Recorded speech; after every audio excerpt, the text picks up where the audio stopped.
இப்போ நம்ம இதில் சொல்கிறது என்னன்னு கேட்டீங்கன்னா 3 குணங்கள் சொல்கிறோம். காம குணம் ஒன்று, ராஜ குணம் ஒன்று, சத்துவ குணம் ஒன்று உண்டு. 3 நிலையில் மனிதர்கள் உண்டு. இதில் கொஞ்சம் கீழ்த்தரமான நிலையில் இருக்கிறது தாமோ குணம். தாமோ குணத்தோட நேர் அர்த்தம் என்னான்னு கேட்டா, புறத்தில் இருக்கக்கூடிய பொருள்கள் சீக்கிரமா மனதுக்கு எடுத்துக்கொள்றதுக்கு பேர் தாமோ குணம். புறத்தே இருக்கக்கூடிய பொருள் சீக்கிரமா அனுபவ ரீதியா மனதுக்கு எடுத்துட்டு உடலாலே, உள்ளத்தாலே, செயலாலே, ஐம்புலன்களாலே அனுபவிக்கக்கூடிய நிலைக்கு உள்ளது தாமோ குணம். வெளியில் இருக்கிற பொருளும் அழிந்து போகும், பார்க்கக்கூடிய மனிதனும் அழிந்து போவான், அவனோட பஞ்சபூதங்களும் அழிந்து போகும். பஞ்சபூதங்கள்லாம் உடலை சார்ந்தது. அடுத்தது ஆகாயம், மண், நெருப்பு, காற்று, ஜலம் இப்படிங்கிற பஞ்சபூதங்கள் வேற. உடலுக்குள்ள இருக்கக்கூடிய பஞ்சபூதங்கள் வேற.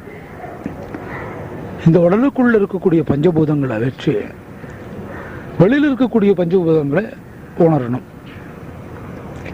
அது மனம் சீக்கிரமா எடுத்துக்கு. ஒன்றும் வேணாம், ஒரு மாம்பழத்தை வாங்குறோம், மாம்பழத்தை அறியணும். புறத்தில் இருக்கிறது இது மாம்பழம் அப்படிங்கிறத கண் பார்த்த உடனே கண் வழியா நுகர்ந்து மனதுக்கு சொல்லி அதனோட உருவத்தை காட்டி கொடுக்குது.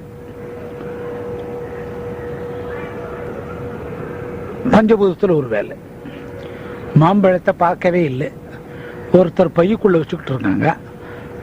மூக்கு வழியா அந்த வாசனையை நுகர்ந்து மாம்பழம் இருக்குங்களா அப்படின்னு கேட்கிறோம். கண்ணால பார்க்காம மூக்கு வழியா நுகர்ந்து மனதுக்கு சொல்லி அதனோட உருவத்தை தழுவ வச்சு இந்த மாதிரி ஒரு பழம் இருக்குன்னு சொல்றோம். அது மூக்கு வழியா. ஆனால் மனதுக்கு அதனோட சுவை தெரியும்,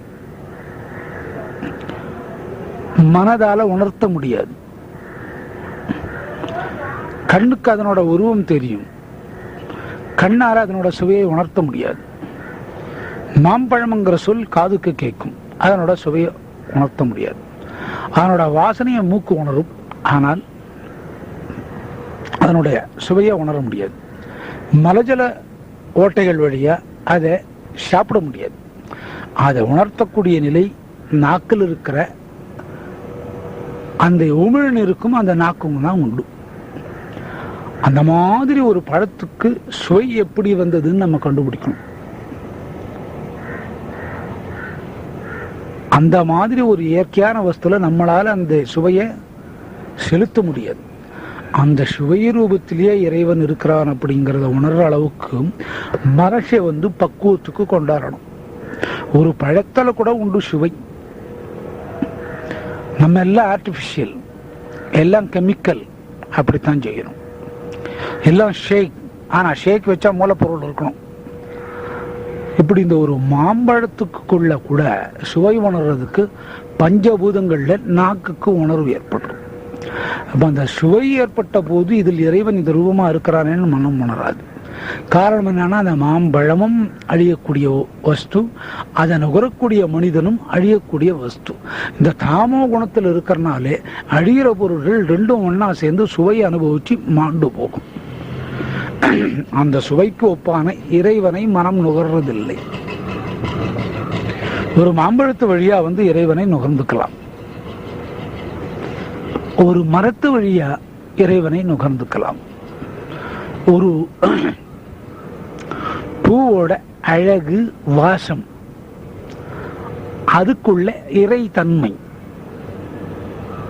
எதுக்குள்ள இறைத்தன்மை? அந்த பூவுக்குள்ள இறைத்தன்மை. ஒரு இலையோட இறைத்தன்மை என்னங்க? இலை கூட இறைத்தன்மை உண்டான்னு இப்போ ஒரு கேள்வி கேட்குறீங்க. கட்டாயமா உண்டு. நீங்க சிறு வயசுல படிச்சிருப்பீங்க, புத்தர் போதி மரத்துக்கடியில தான் ஞானம் வந்தது. சொல்லியிருக்காங்க. போதி மரம்னா என்னன்னு தெரியுமோ? அரச மரம், வேப்ப மரம், ஆலமரம் கலந்த கலவை போதி.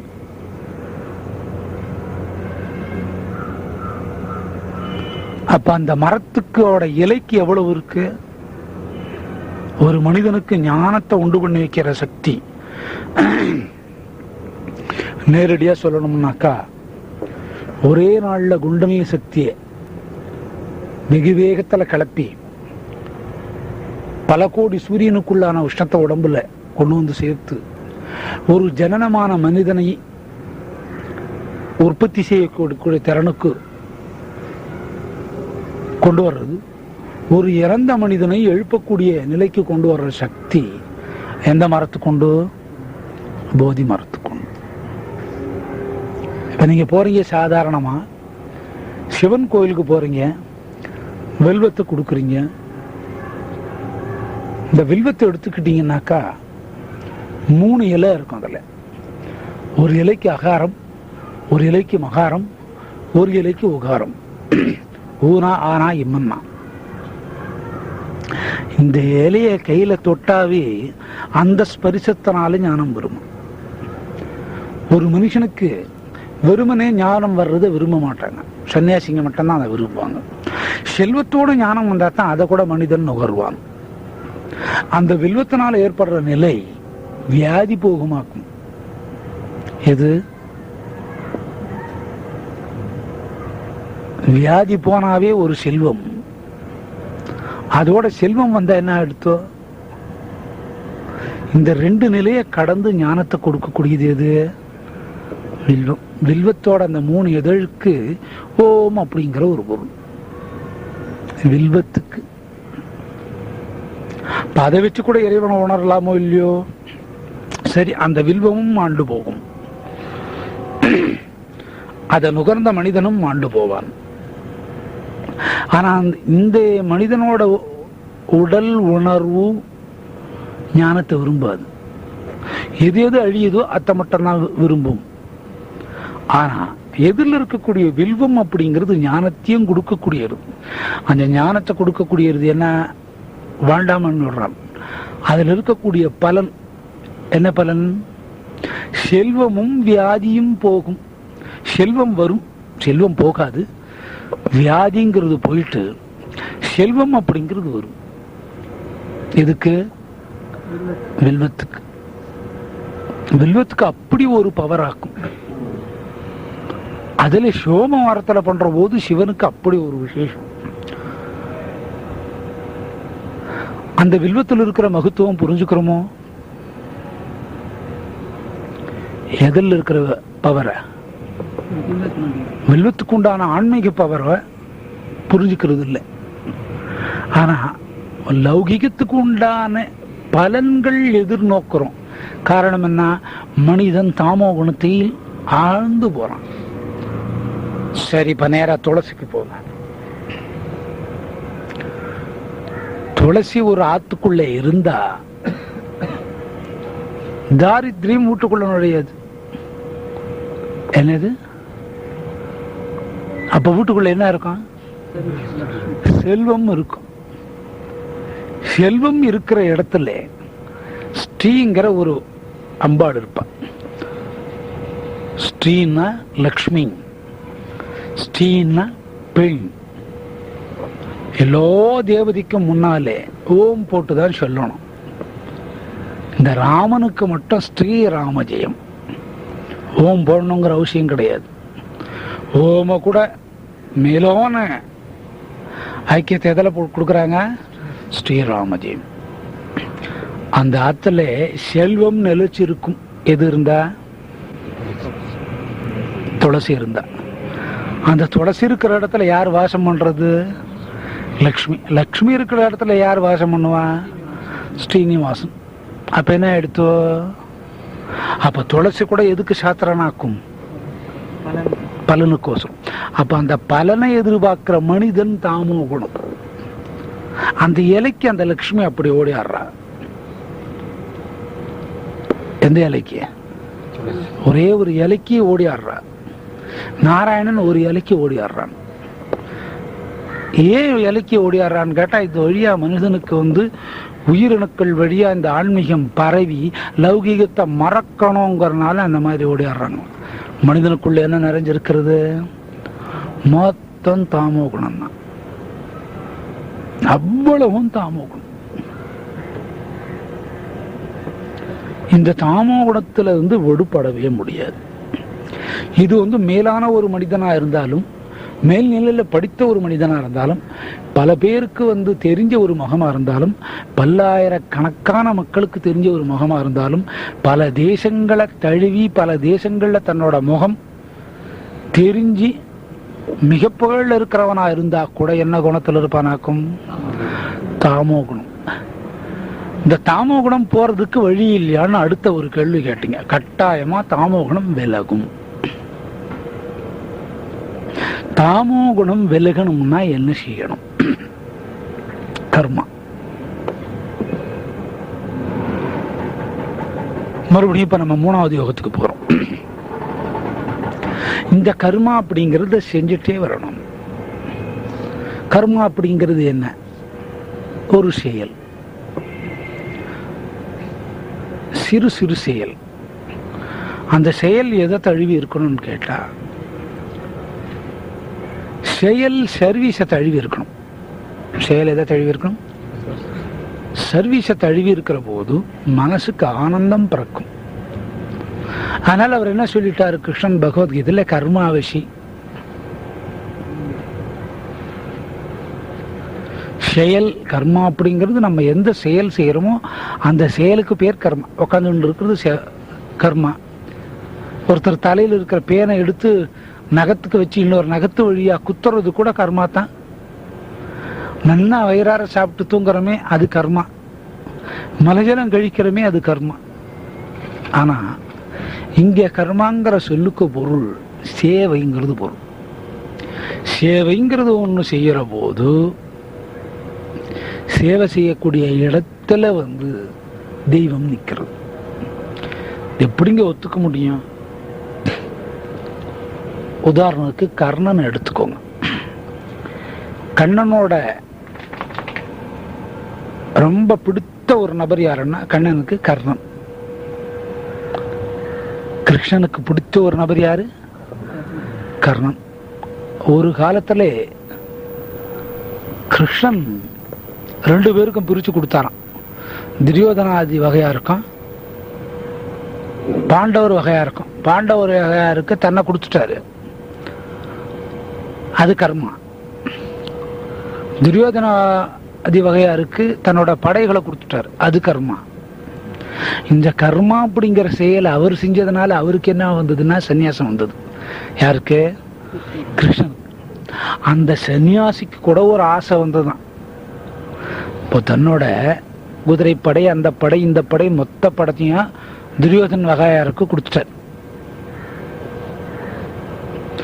தன்னை ஒருத்தருக்கு கொடுத்துட்டார், பண்டபாண்டவருக்கு. அப்ப என்ன இருக்குது இவர்கிட்ட? ஒண்ணுமே கிடையாது. இப்ப போற துவக்கிறார், அதை லீட் பண்றார், அவ்வளவுதான். அப்ப ஒரு சன்னியாசம் ஆயிட்டார். அந்த சன்னியாசிக்கு கூட ஒரு ஆசை இருந்துதான், நம்ம ஒரு காலமாவது இந்த கர்ணன் இடத்துல பிச்சை எடுக்கணும் அப்படின்னு. யார் இடத்துல? கர்ணன் இடத்துல. யார் இடத்துல போய் யார் பிச்சை எடுக்கிறது? தெய்வம் கர்ணன் இடத்துல பிச்சை எடுக்கணும்னு ஆசைப்பட்டதான். எந்த நிலையில் இருக்கிற கிருஷ்ணனுக்கு வந்தது? சன்னியாச நிலையில் இருக்கிற கிருஷ்ணனுக்கு வந்தது. இந்த நிலை எதுக்கு ஒப்பிட்டு காட்டோம்னா, கர்மத்துக்கு. தாமோ குணம் போகணும்னா கர்மம் செய்யணும், சாக்ரிஃபைஸ் பண்ணணும். சர்வீஸ் பண்ணா சாக்ரிஃபைஸ் வரும்னு சொல்றான்.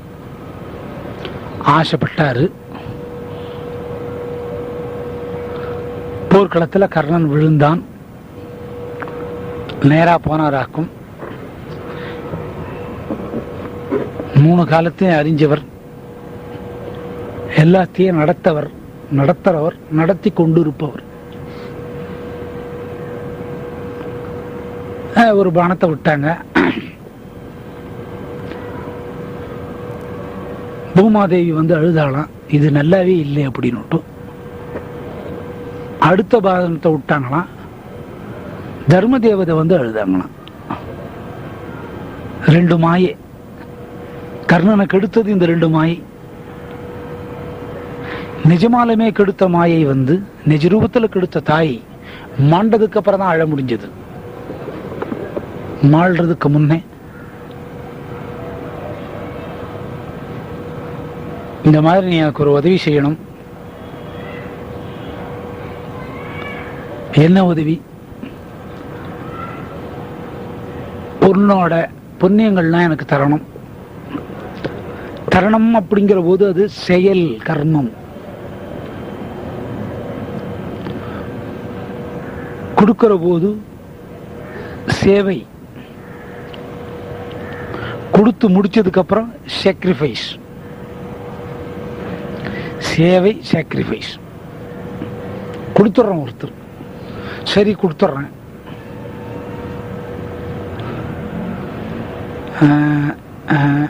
என்ன வேணாம், உன் உயிரை வேணும்னாராம். உன் உயிரை கலந்து உன்னோட குதிரத்து வழியா, குதிரை மண்ணாக்கா ரத்தம், குதிரை இல்லை, ரத்தத்தோட கலக்கணும்னாராம்.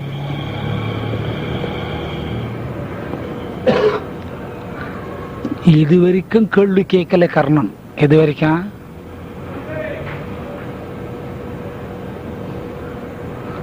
தானத்தை கொடுத்தாச்சு. கர்ணன் இருந்தது மொத்தம் தாமோகுணம் நிறைந்த இடத்திலேயே தான் இருந்தார். கொடுத்ததுக்கு அப்புறம் நீ யாருன்னு கேட்டார். யாரு கேட்டது? கர்ணன் கிருஷ்ணனை பார்த்து கேட்டார். நான் தானே யாருன்னு பார்த்துக்கோ.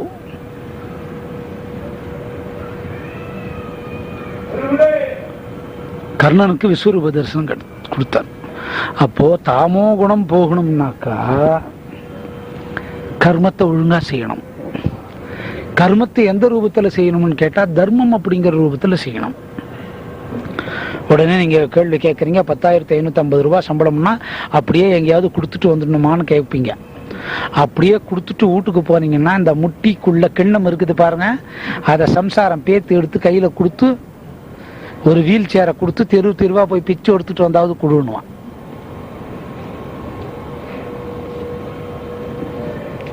அந்த மாதிரி தர்மம் மொத்தமா செய்யணுங்கிற அவதியம் இல்லை.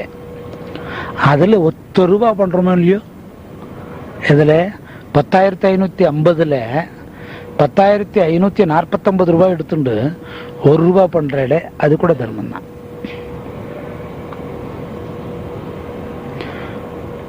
இது எங்களால ஏத்துக்க முடியாது. தியாகராஜ பெருமம் வாழ்ந்த காலத்துல ராமனோட நாமத்தை பாடிட்டு ஒவ்வொரு திருவா போய் பிச்சை எடுத்தாராம். பிச்சா, பிச்சைங்கிறது பிச்சை எடுக்கிறது, பிட்சான்றது தெய்வத்துக்கு அதை சமர்ப்பிக்கிறதுக்கு பேர் பிட்சா. மகான்கள் யோகிகள் வந்து கையேந்திரதுக்கு பேர் பிட்சா. ஆதிசங்கரர் கூட போய் ஏந்திருக்கிறார். அந்த மாதிரி அன்னபூர்ணிய சோறு போட்டதா ஐதீகம். அவங்க ஒவ்வொரு புடியும் எடுத்துட்டு போயிட்டு, யார் போட்டது? அந்த அம்மணிமாருங்க போட்டாலே எந்த காலத்துல வாழ்ந்தாங்க பாருங்க. அவங்களுக்கோசம் தியாகராஜ பிரம்மா அந்த ஊர்ல வாழ்ந்தார். யாருக்கோசரம்? அந்த அம்மனிங்க வந்து ஒரு கை நிறைய ஒரு புடி அரிசி போடுவாளுங்கன்னுட்டு. அது யாருக்கு பிரசாதமா போனது? ராமனுக்கு போனது. ஒரு நெல் மூட்டை கொடுக்கல, இல்ல ஒரு 100 கிலோ ரைஸ் பேக் கொடுக்கல, 75 kgs ரைஸ் பேக் கொடுக்கல. என்ன கொடுத்தாங்க? வாங்கினவருக்கு எவ்வளவு சந்தோஷம், கொடுத்தவங்களுக்கு எவ்வளவு சந்தோஷம். அதை அன்னமா உப்பில்லாத பைத்தியம் பருப்போட சமையல் பண்ணி ஒரு புடி எடுத்து பகவானுக்கு வச்சாராம். அதை வந்து பகவான் சாப்பிட்டாராம் நித்தியம். எது நித்தியம் பகவான் வந்து சாப்பிட்டாராம். அதுக்கப்புறம் தான் அவரு சாப்பிட்டாராம். யாரு? அப்ப அந்த அம்மன் இங்க எப்படி வாழ்ந்திருப்பாங்க, அவங்க கை என்ன மாதிரி இருந்திருக்கும், அந்த கைக்குள்ள எந்த மாதிரி லட்சுமி எல்லாம் இருந்திருப்பா. அந்த பொம்மநாட்டி கையிலே 8 வகையான லட்சுமி இருந்திருந்தா. இந்த பொம்மநாட்டிகையில அரிசி ஒரு புடி போட்டாலே இது கூட கர்மா, சேவை, சாக்ரிஃபைஸ். இது போகிறதுக்கு தாமகுணம் போகிறதுக்கு. அவ என்ன மாதிரி வாழ்ந்திருந்தா அந்த ஒரு புடி கையில் வந்த அரிசியை கொண்டு போய் சமையல் பண்ணி அதை ராமன் சாப்பிட்டு இருக்கணும். இப்ப இதுல யாரு வசதி? ராமன் வசதியா, தியாகராஜ பிரம்மம் வசதியா? அட ராமன் இல்லை கிருஷ்ணன் சாப்பிட்டதா வைப்போம், கிருஷ்ணன் இல்லை வேற புத்தர் சாப்பிட்டதா வைப்போம், ஐயா புத்தர் இல்லை சிவன் சாப்பிட்டதா வைப்போம், இல்லை காடி சாப்பிட்டதா வைப்போம். ஏதோ ஒரு தெய்வம் வந்து சாப்பிட்டு. யாரு வசதி? பிச்சை போட்டாலே அவ எவ்வளவு பதிவிரதையா இருந்திருக்கணும். அவ என்ன மாதிரி அந்த கை எப்படி இருந்திருக்கணும்? அந்த உள்ளங்கை 5 விரலுங்க, ஒவ்வொரு விரலுக்குள்ள 3 அங்குலங்க. என்ன மாதிரி அவங்க வீட்டுக்காரங்கெல்லாம் இருந்திருக்கணும். இந்த செயலுக்கு கூட கர்மாங்கிறது பேர். தர்மமும் தானமும் தியாகமும் சாக்ரிஃபைஸ் எல்லாம் கலந்ததுனால அந்த அரிசியோட வெந்த உப்பில்லாத சாப்பாடை சாப்பிட தெய்வம் வந்துதான். மறுநாள் வந்து என்னால சாப்பிட முடியாதுன்னு சொல்லிச்சான் தெய்வம். ஏன்னா நேற்று சாப்பிட்டதே எனக்கு ஜீரணம் ஆகல, இந்த ஊர்ல போட்ட மொத்த பேருமே பதிவருது, இந்த தெருவில் இருக்கிற 4 பிராமண தெருவில் இருக்கிற மொத்த பேருமே பதிவருது, அந்த பக்கம் போய் நீ வந்து சூத்திரன் இடத்துல போனா அவளும் பதிவருது, எனக்கு ஜீரணமாகல தியாக பிரம்மன்னு கேட்டாங்களாம். அதுக்கு நான் என்ன பண்ணணும்னு கேட்டாராம். நீ சங்கீதம் பாடினாத்தான் அதை கேட்டா எனக்கு ஜீரணமாகும்னாராம். அவரோட சங்கீதம் எத்தனை? 2வது நிலை. கேட்டவர் 3வது நிலை. அரிசி போட்டாலே அவ முதல் நிலை. அவ தான் என் பொம்மநாட்டி. யாரு பொம்மநாட்டி? அதுக்கு பேரு பிச்சை. அந்த ஊர்ல அவங்களுக்குன்னு பிறந்திருக்காரு பாருங்க. அவரு யாருக்கு பிறந்தது? ஒரு பொம்மநாட்டிக்கோசரம், ஒரு 4 தெருவில் இருக்கக்கூடிய ஒரு பொம்மநாட்டிக்கோசரம் தியாகராஜ பிரம்ம வந்து என்ன பண்ணாராம்? பிறந்தார்.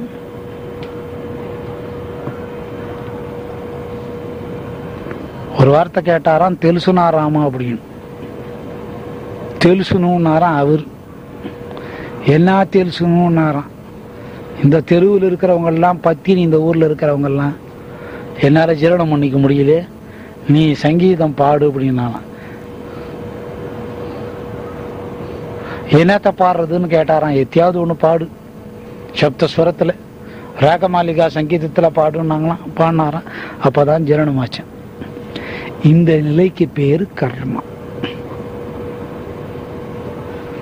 ஒரு பெரிய கல்யாண சத்திரத்தை கட்டி வைக்கிறது கர்மாங்கிறது அல்ல.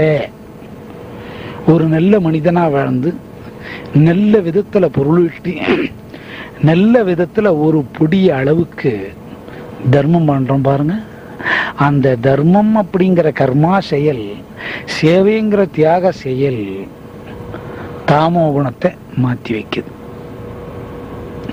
இறைவனை கொண்டு வந்து ஒரு இடத்துல நிக்க வைக்குது. இறைவனை உணர்த்துறதுக்கு ஒரு குரு அந்த ஊர்ல பிறக்க வைக்குது. யாரு வசதி? அந்த தெரு பொம்மநாட்டி வசதி. ஒரு புடியை அரிசிக்குள்ள எத்தனை புடி? யார அடக்கிட்டாங்க? தியாகராஜ பிரம்மத்தை அடக்கிட்டாங்க. அவர் வேண்டின இஷ்ட தெய்வத்தை வேண்டி அடக்கிட்டாங்க. 2 பேர் தலைவிதி. அந்த பைத்தியம் பருப்பு, அந்த உப்பில்லா சாதம் தான் ஏன் சாப்பிடணும்? நினைவு ஒண்ணுமே இல்லை. தெய்வம் வீட்டுக்காரன், தெய்வம் வீட்டுக்காரன், தெய்வம் வீட்டுக்காரன். இதுக்கு மேல அடுத்தது குரு.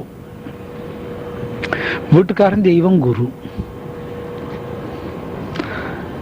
கர்மா, சர்வீஸ், சாக்ரிஃபைஸ்.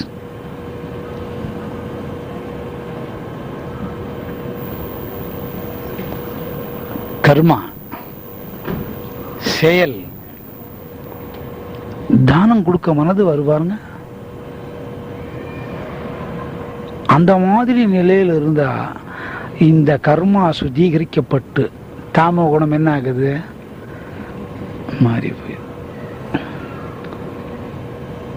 அவங்க ஒரு தெருவில் இருக்கிறவங்க நித்தியம் சோத்த போடல, ஒரு புடி அரிசி தான் போட்டேன். அப்ப அந்த ஒரு புடி அரிசி எப்படி ஈட்டி இருக்கணும்? அந்த காலத்துல நீங்களே கேள்விப்பட்டிருப்பீங்க, ₹1 18 படி அரிசின்னு. ₹1 18 படி அரிசின்னு கொஞ்ச காலத்துக்கு முன்ன கேள்விப்பட்டிருப்பீங்க. 5 நாள் கல்யாணம் பண்ணாங்க. இப்ப 5 நாள் கல்யாணம் பண்ணா ஒரு லாரி நிக்கணும், ப்ரொவிஷனுக்கு, வாட்டருக்கு, கவருங்களுக்கு, water cover, drinking all covers cover ஆகும். அப்பதான் கல்யாணம். ஆல் ஐட்டம் ஆஃப்ஸ் கவர், பட்டையிலிருந்து பண்டான வரைக்கும் நிற்கணும். இந்த ₹18 இப்போ ஒரு படி அரிசி வாங்க முடியல.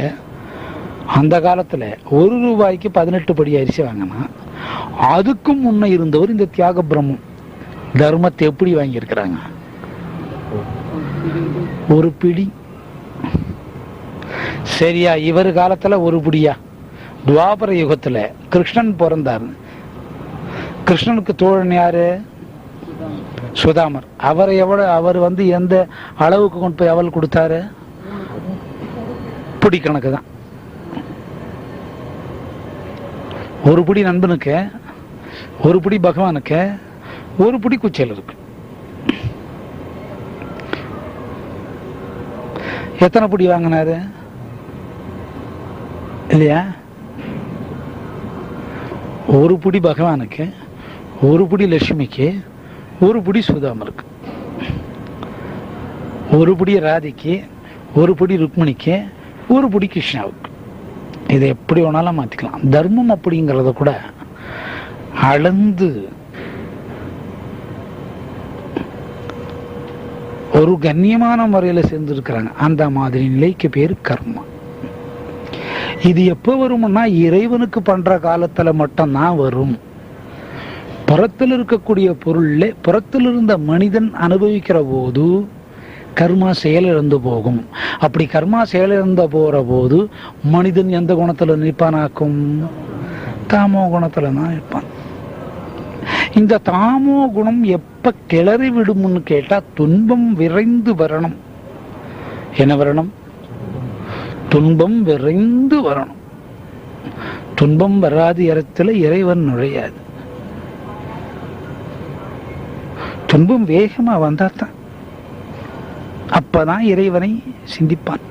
ஒருத்தனுக்கு கஷ்டம் வந்துட்டோம்னா யார நினைப்பானாக்கும்? இறைவனை நினைப்பான். அவனோட செயல் இழந்து, அவனோட பக்கவாட்டு செயல் இழந்து, அவனுக்கு உதவி பண்ணவங்களோட செயல் இழந்து, வரக்கூடிய 8 திசையிலிருந்து வரக்கூடிய செயல்கள் இழந்த போது என்ன நினைப்பான்? பாவி தெய்வமே. அப்ப கூட என்ன சொல்றான் பாருங்க. இந்த பாவி தெய்வம்னு சொல்றது காரணம் என்ன? இவ்வளவு காலம் பிறந்ததிலிருந்து வளர்ந்த வரைக்கும் தாமோ குணம். உனக்கு கண் இல்லையா? சாமி கும்பிடாதவன் நல்லா இருக்கிறான், சாமி இல்லைன்னு சொல்றவன் நல்லா இருக்கிறான். நினைக்கிற நேரத்தில் என்ன பிரச்சனை வந்தது? சாமி கும்பிடாதவனும் இழுத்துண்டான், சாமி இல்லைன்னு சொன்னவனும் இழுத்துண்டான். அதை விட பெருசா உனக்கு கண் இல்லையான்னு சாமியை பார்த்து கேட்டான். இவனுக்கு எவ்வளவு காலம் கண்ணு கொடுத்து என்ன பிரயோஜனமாக்கும்? ஒண்ணும். இந்த மாதிரி அவன் கஷ்டத்தை அனுபவிக்கிற காலத்திலே இறைவனை நுகர்லைன்னா கூட சிந்திக்க கூடிய நிலைக்குத்தான் வரும். சிந்திக்கிற நிலையில் அங்கே நிற்பானான்னு கேட்டா சிந்திக்க மாட்டான். எந்தெந்த வழிகள் எந்தெந்த துறைகள் இருக்குதோ அதெல்லாம் தான் மீண்டு வெளியில வர முடியுமா அப்படிங்கறத மறுபடியும் நினைச்சு நினைச்சு உள்ளுக்கு போறதுதான் தாமோ குணம். சீக்கிரமா வேலை செய்யாது, பல பிறவிகள் எடுக்கணும். இதுல இன்னும் ஒரு கஷ்டம் என்னன்னு கேட்டா, தாமோ குணத்துல மாண்டு போற மனிதன் ரொம்ப தாமோ குணத்திலே பிரிந்து எல்லாரையும் இம்சப்படுத்துவானாக்கும். மது, மாமிசம், மாது, களவு, கற்பழித்தல், இறை நிந்தனை செய்தல், இறைவனை துவேஷப்படுத்துதல், இறைவன் இல்லைன்னு சொல்லக்கூடிய அளவுக்கு எதிரணியில் நிற்கிறது. இதெல்லாம் மனுவானாக்கும் அடுத்து மீண்டும் தாமோ குணத்தில் பிறந்தார். இப்போ மேலான நிலையில் இருக்கிறவங்க அவனை பார்த்து வருத்து தான் படுவாங்க. யாரை பார்த்துட்டு? அவனை பார்த்து ஆதங்கம் தான் படுவாங்க. இவ்வளவு அறியாத நிலையில் இருக்கிறானே. அந்த மாதிரி ஒரு ஆளை மேல்நிலைக்கு கொண்டு வரணும்னா ஒரு தெய்வத்துக்கும் ஒரு குருவுக்கும் எவ்வளவு கஷ்டம். அவ மனசு வச்சா ஒரு நாள்ல முடிஞ்சுடுறது. எப்படி உணர்றது? உணரக்கூடிய சக்தி வரணுமே, மனதுக்கு உணர்ற நிலை வரணுமே.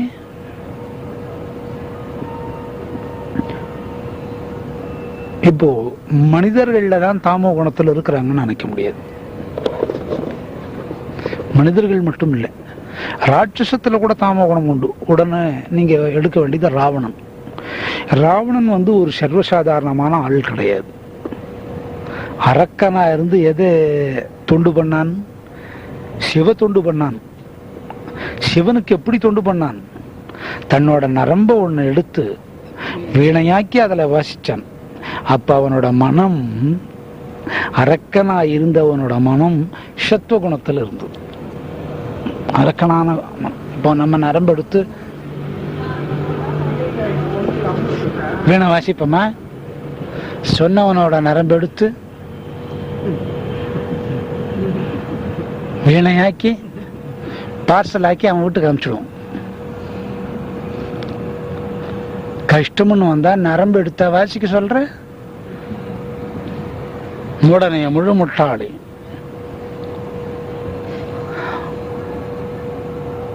ராஜோகுணத்தை தாண்டி சத்வகுணத்துக்கு போனவன் பிறப்பு தாமோ குணம். அவனோட தாமோ குணம் அடுத்த ஒரு பெண் அழகில ஆண்டு போனது. யாருக்கு? சிந்திக்கக்கூடிய செயல் இல்லை. குணம் ராட்சச குணம். இருந்த நிலை தாமோ குணம். ராவணனையும் வெல்லக்கூடிய அளவுக்கு வாலி. குரங்கையும் மனிதனையும் பிரித்து பார்க்கக்கூடிய நிலை இருந்தது. யாருக்கு? வாலி. நீ என்ன அடிச்சுட்டியா? நான் ராமரை பார்த்து கேட்கிறாரு, தப்பு இல்லையா?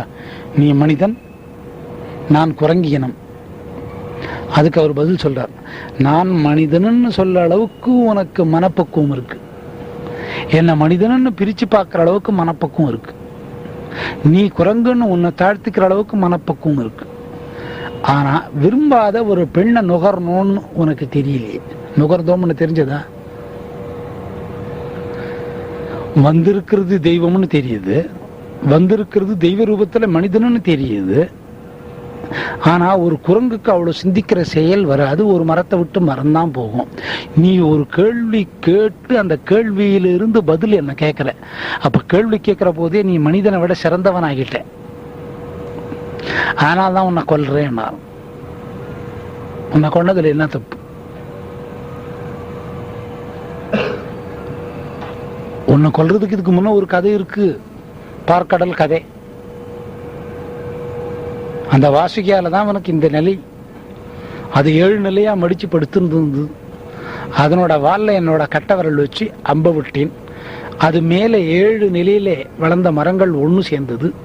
கால் கட்டவரல், ராமனோட கால் கட்டவரல் அந்த வாசுக்கி பூமிக்குள்ள படுத்துட்டு இருந்தது. அவர் கால் கட்டவரல் வால்ல பட்ட உடனே அம்பு எடுத்தார்.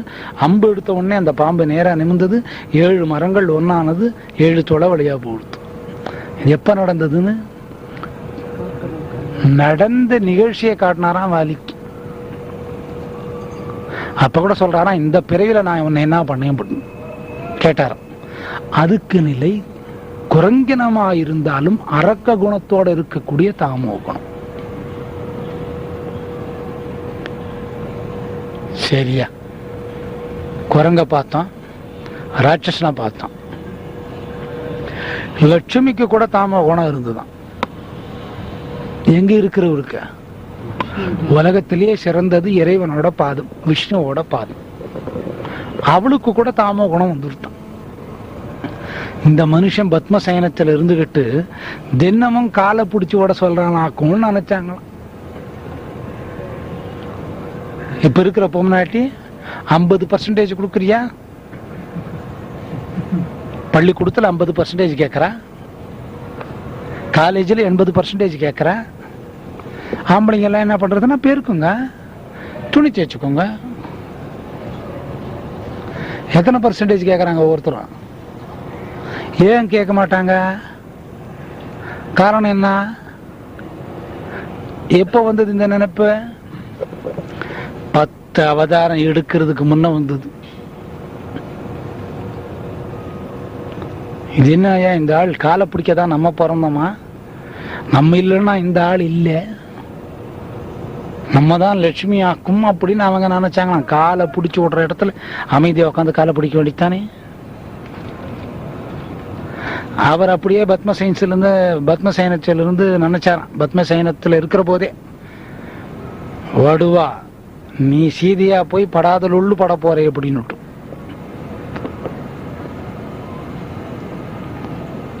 மச்ச அவதாரம், வராக அவதாரம், கூர்ம அவதாரம் எல்லாம் எடுத்து இந்த கிருஷ்ண அவதாரத்துக்கு முந்தி ஒரு அவதாரம், அதுக்கு முன்ன ராம அவதாரம். சீதைய ராமனும் பிரிஞ்ச கட்டத்துக்கு வர்ற போது சொல்றாராம், நம்ம ஏன் இந்த மாதிரி காட்டுக்கு போற மாதிரி வந்ததுன்னு சீதை கேட்டாங்கன்னா ராமனை பார்த்து, அடி பாவி நீ தான் இதுக்கு காரணம்னாராம் அவர்.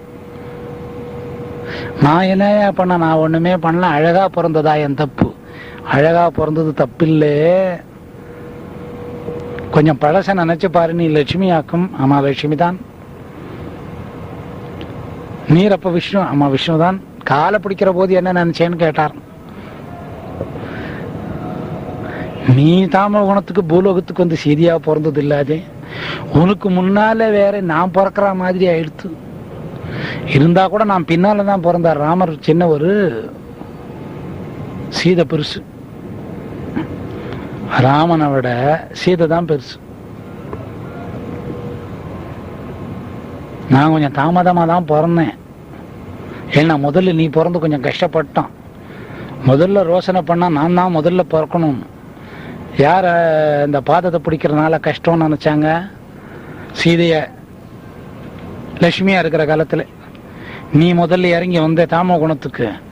நீ என்ன பண்ண, ஒரு மம்டி ராஜாவுக்கு குழந்தையா பிறக்கிற மாதிரி பண்ணிட்டு, அந்த பாவிக்கு பிள்ளையே இல்லை. இப்ப தாமோகுணம் நிலை யார கூட பூமிக்கு இறக்கின்னு வந்து கொடுத்தா.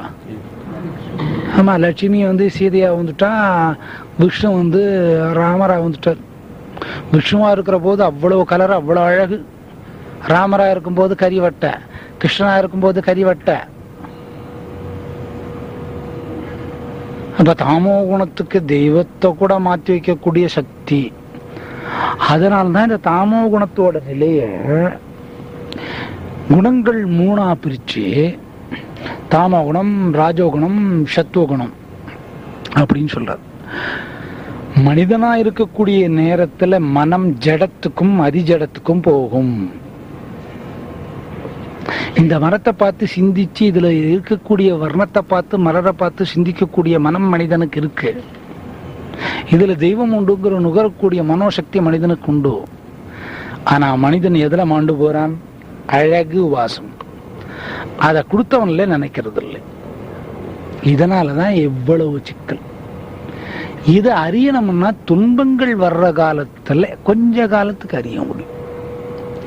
அதனால்தான் 21 சித்தர்கள் மூலியமா உலகத்தை படைச்சு கொடுத்துட்டார். நீங்க ஆண்டுக்கோங்க. அவங்க பிடிச்ச ஒரு ஆளை ஏற்படுத்திட்டு அவங்க உலகத்தை ஆள்றாங்க. இப்ப நீங்க நிறைய சொத்து சேர்த்து வச்சுட்டீங்க. யாரு கொடுப்பீங்க? உங்க பையனுக்கு கொடுப்பீங்க. உங்களுக்கு மறைமுகமா ஒரு சம்சாரம் இருந்தா என்ன பண்ணுவீங்க? Second wife. இந்த ஸ்கூட்டருக்கு, காருக்கு பின்னால ஒரு டயர் வைப்பாங்க.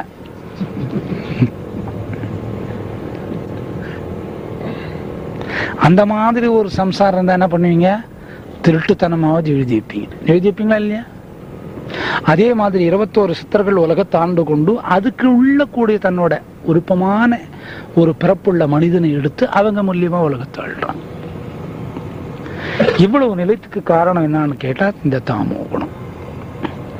இந்த தாமோ குணம் கர்மா செய்ய தெரியல, செய்ய மாட்டோம்னு கங்கணம் கட்டிக்கிற.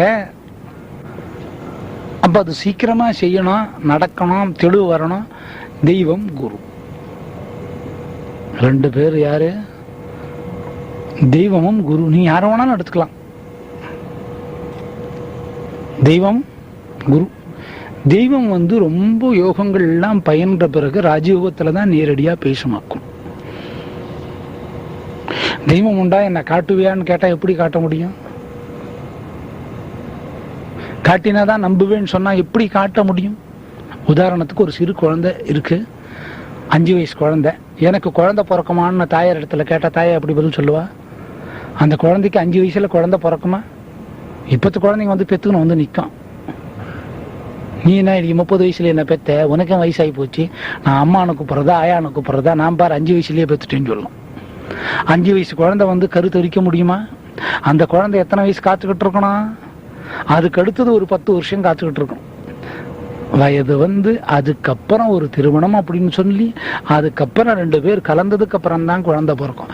ஒரு குழந்தை பெத்துக்கிறதுக்கு கூட கால அளவு உண்டு, உடல் வளர்ச்சி உண்டு, உடல் அவயங்கள் வளர்ச்சி உண்டு, பஞ்சபூதங்களோட வளர்ச்சி உண்டு, இனப்பெருக்கங்களோட வளர்ச்சி உண்டு, இனப்பெருக்க உறுப்புகளோட வளர்ச்சி தேவை.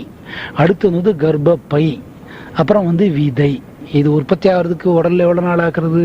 ஆணா இருந்தாலும் பெண்ணா இருந்தாலும் 11 வயசு, 11 வயது காலம், 11 ஆண்டுகள், 12 ஆண்டுல ஒரு ஆணும் பெண்ணும் தன்னை இன்னும் ஒரு பொருளை உற்பத்தி பண்ற அளவுக்கு வருது. இப்போ ஒரு கரு உற்பத்தி பண்றதுக்கே ஒரு ஆணோ பெண்ணோ எவ்வளவு காலம் காத்துக்கிட்டு இருக்க வேண்டியது இருக்குது? 12 வருஷம். இந்த சட்ட புஸ்தகத்துல பாத்தீங்கன்னா 12 வருஷம் ஒரு வீட்டுக்குள்ள இருந்தான்னா அவனுக்கு ரைட்டு போயிடுதான். அவனே வரி கட்டிப்பான், உடஞ்ச பம்பை கூட அவனே சரி பார்த்துப்பான். அதுக்கு என்ன காரணம்? ஆமா, அந்த பம்போடையே போட்டு போச்சுடுவாங்க அவனை கடைசியில.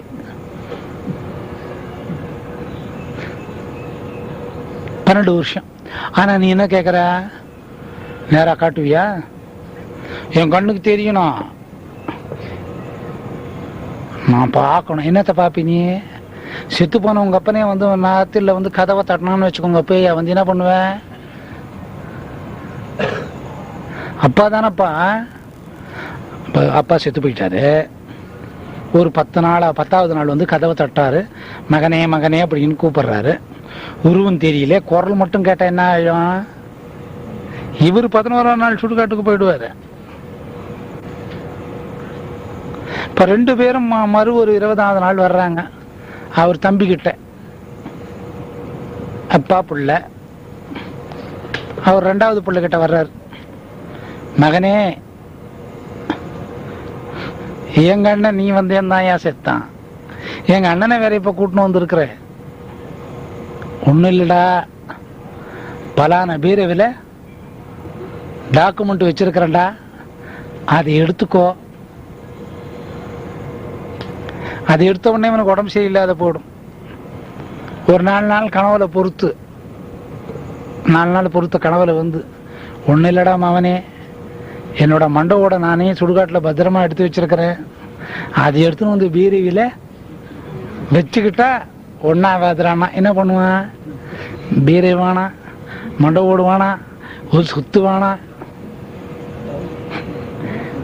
ஏங்க என் சம்சாரம் மண்டை ஓட்டு கொடுமோன்னு சொல்லுது. என் சம்சாரம் என்ன சொல்லுது? சுத்த மண்டை ஓட்டு மந்திரவாதி குடும்பமா இருக்குதுன்னு சொல்லுது. யாரு வந்தது? அப்பா. கூட வந்தது யாரு? அண்ணன். இவங்க 2 பேர் குரலை கேட்டதுக்கே இந்த பவுசு. கொஞ்சம் ஆவியா கதவை தட்டினா என்ன ஆகும்? வானைனா உள்ளா கூப்பிட்டு உட்கார வச்சுப்பாரு. இதுக்கே இப்படின்ற போது இதை பார்க்கறதுக்கே பயப்படக்கூடிய ஒரு மனிதன் தெய்வத்தை எலும்பும் தோலும் சதையும் பார்க்கணுன்றான். ஒரு குழந்தை பெற்றுக்கிறதுக்கே ஒரு பருவம் வரணும், ஒரு பக்குவம் வரணும், உடல் உறுப்புகள் வரணும், பை வரணும், அந்த கருவுக்குண்டான விதை வரணும் ஐயா. அதுக்கு கூட நம்ம 12 வருஷம் உயிரோடு இருந்து மூச்சு காத்து வழியா சுவாசிச்சு, அது ஒரு பிரணயாமம், நமக்கே தெரியாத நடக்கிறது. இந்த சுவாசத்தினால அந்த நிலை உடலுக்கு வருது. எதனால? ஆமா, பிரீத்திங் வைப்ரேஷன். நீ 12 வருஷம் உயிரோட இருந்து சரியான அளவுல காத்து இயங்கினால், ஆகாரத்தோட என்ன தேவை? காற்று ஓணும். அந்த காற்று என்ன பண்ணுது? நீ ஒரு தகப்பன் ஆயிக்கிற, நீ ஒரு தாய் ஆயிக்கிற, அதுக்கு 12 வருஷத்துக்கு மேல. அந்த மாதிரி ஒரு செயல் எடுக்கக்கூடிய நீ என்ன கேட்கிறேன்னு கேட்டா, கால அளவு இல்லாத உடனே என்ன தெய்வத்தை காட்டி கொடுன்னு சொல்ற. இது கூட தாமோ கொடும். இந்த நிலையை விட்டு வர்றதுக்கு குருவும் தெய்வம். இந்த சக்தி தெய்வத்துக்கு தான் நேரடியா ஒரு வினாடிக்குள்ள உண்டு. எது? ஒரு கண்ணிமைக்கிற நேரத்துக்குள்ள இவ்வளவு கால நிலைகளை யோகத்தை ஒரே நாள்ல செஞ்சு வச்சிடும். ஆனா குரு இந்த டேபிள படிச்சுக்கோ, 9வது நம்பர் டேபிள படிச்சுக்கோ, 1 9 9 2 9 கூட்டினா 18, 18 போட்டு 9ஆல வகுத்தா 2 முறை போவோம், அதுலயே வகுத்தல். 18 கீழே 9 போட்டு கழிச்சோம்னா மீதி 9 வரும், அதுல கழித்தல். 2 9 இன்ட்டு போட்டு 2 போட்டா பெருக்கல், பெருக்கல் வகுத்தல் கழித்தல். 2 9ஐயும் ஒன்னா போட்டு கூட்டினா அதே 18. இதுக்கு அந்த இலக்கத்தை முதல்ல தெரிஞ்சுக்கணும். தெரிஞ்சிக்காத வருமா? அந்த இலக்கத்தை தெரிஞ்சுக்கிறதுக்கு ஒவ்வொரு இலக்கமா கூட்டிட்டு வரும். 9 கோடு போட்டுக்கோ, கீழே ஒரு 9 கோடு போட்டுக்கோ, மொத்த கோட்டையும் போட்டா என்னாச்சு? 18. ஒரு கோட்டு ஒரு லைன்ல இருக்கக்கூடிய 9 கோட்டை அழிச்சா என்ன ஆறுது? 9 கழித்தல், மறுபடியும் 9 கோடை கூட்டி போட்டா 18. இந்த மாதிரி ஒரு சராசரி ஒரு எண்கணிதத்துக்கு கூட நம்ம இந்த மாதிரி கூட்டல் கழித்தல் செஞ்சுக்கிறோம் இல்லைங்க. இப்ப கம்ப்யூட்டர் வந்துருச்சுன்னா கம்ப்யூட்டர் யார் தயார் பண்ணா? ஆமா, அந்த கம்ப்யூட்டரோட பவர் உன்னோட மூளை கொண்டு. நீ என்ன கேட்கிற? வேண்டுதலுங்கிற நிலையிலே வேண்டுதல மட்டும் கேட்கறனால தாமோ குணத்துக்கு கீழே தள்ளப்படுகிறாய். ஏன்னாங்க நாங்க போனோம், அந்த குரு உக்காருன்னு கூட சொல்லல. அது என்னங்க அந்த மாதிரி குரு? ஒரு ஆட்டினோம்னா டிராயர்ல அப்படியே மொத்தத்தையும் போயிடுவான், அவ்வளவு வேகமா ஆட்டுவான். காரணம் என்ன? தாமோ குணம். முதல்ல நம்ம தாமோ குணத்துல திருத்தம் ஏற்படுத்திக்கணும். திருத்தம் ஏற்பட்டுட்டா மனதுக்கும் உடலுக்கும் பக்குவம் வரும், உணர்ச்சிக்கு பக்குவம் வரும். உணர்ச்சியிலிருந்து விகாரத்தை விட்டு விலகும். உணர்ச்சியிலிருந்து மனம் விகாரத்தை விட்டு விலகும். விகாரத்தை விட்டு விலகிற போதுதான் மனம் உடலை தழுவும். உடலை தழுவினால் ஒழிய நம்ம தாமோ குணத்துல இருக்கிறோம்னு தெரியாது. வீட்டுல ரொம்ப சத்தம் போட்டு ஏதோ ஒரு கோவத்துல சத்தம் போட்டுறோம். கொஞ்ச நேரத்துக்கு அப்புறம் நமக்கு தெரியும் நம்ம தான் இப்ப சத்தம் போட்டோம், தப்பு. அப்போ ஒருத்தரோட சமாதானமா போறோம் இல்லையோ, மனைவியோடையோ குழந்தையோடையோ தவ